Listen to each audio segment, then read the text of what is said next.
Story 1. The Birthday Balloon. I used to work part-time as an event planner, mostly for kids' birthday parties. One weekend, I had a job at a wealthy family's house, setting up an extravagant party for their daughter. The parents wanted a magical, fairy tale-like theme, so we decorated the backyard with pastel-colored balloons. It was just before the guests arrived when I noticed a single red balloon floating near the entrance. It hadn't been part of our decorations, so I figured someone had let one go by accident.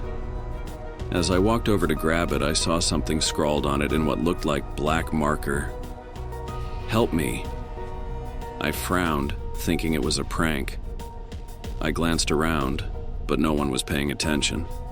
I popped the balloon, and a small folded piece of paper fell out. Unfolding it, I read, "Under the house. Please. Hurry." A cold chill ran down my spine. It was too specific to be a joke. I hesitated before discreetly walking toward the house's foundation. There was a small crawl space under the porch, half covered by a wooden board. My heart pounded as I shined my phone's flashlight inside.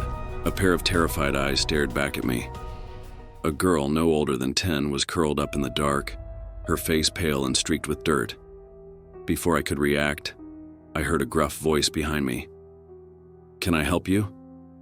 The father. His eyes bore into mine, and for a moment I was paralyzed. Then the girl let out a whimper, and that was all I needed. I ran inside, yelling for someone to call the police. Long story short, the girl had been missing for weeks. She had been held captive by a family friend who occasionally visited, and no one had suspected a thing. To this day, I still wonder how she managed to send that balloon out, and if I hadn't seen it, what would have happened to her? Story 2. The Cemetery Balloon. My grandfather passed away last year, and every month my family visited his grave, leaving flowers and a single blue balloon. It had been a small tradition he started when we were kids. He'd always tie blue balloons to our bikes on our birthdays. One cold autumn afternoon, I went alone to visit his grave. The cemetery was empty, the trees swaying slightly in the wind. As I placed the balloon near his headstone, I noticed another balloon nearby, black, hovering just above a different grave. I thought it was a coincidence until I saw my name written on it. I froze. My full name. Not just my first, but my middle and last name too, written in thick, uneven handwriting. I looked around, but I was completely alone. My hands shook as I reached for the balloon, but as soon as I touched it, a strong gust of wind pulled it free, sending it into the sky. I never saw where it went, but that night, as I lay in bed, my phone buzzed with a text from an unknown number. It was just a photo of the same black balloon, tied to my mailbox.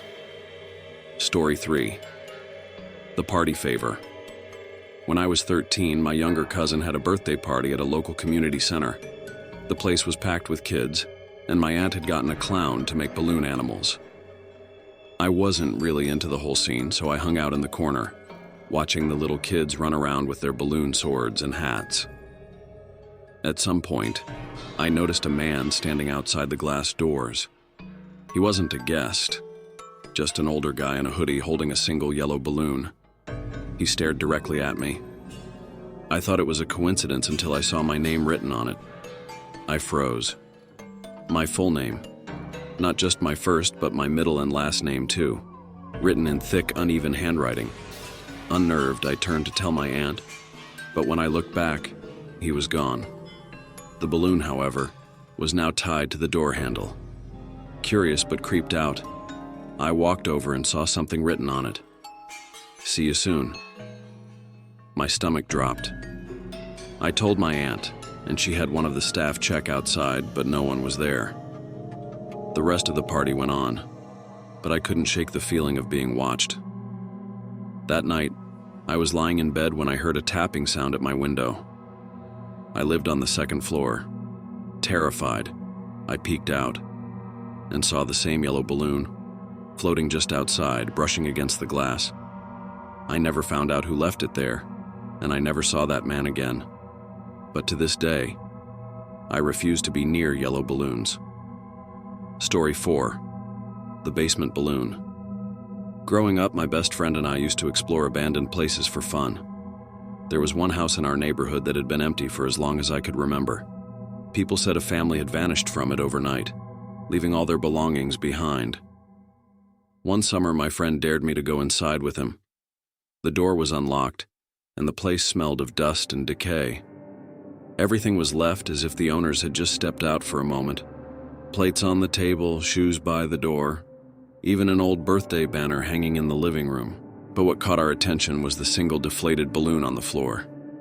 It was shriveled and old, but there was something written on it.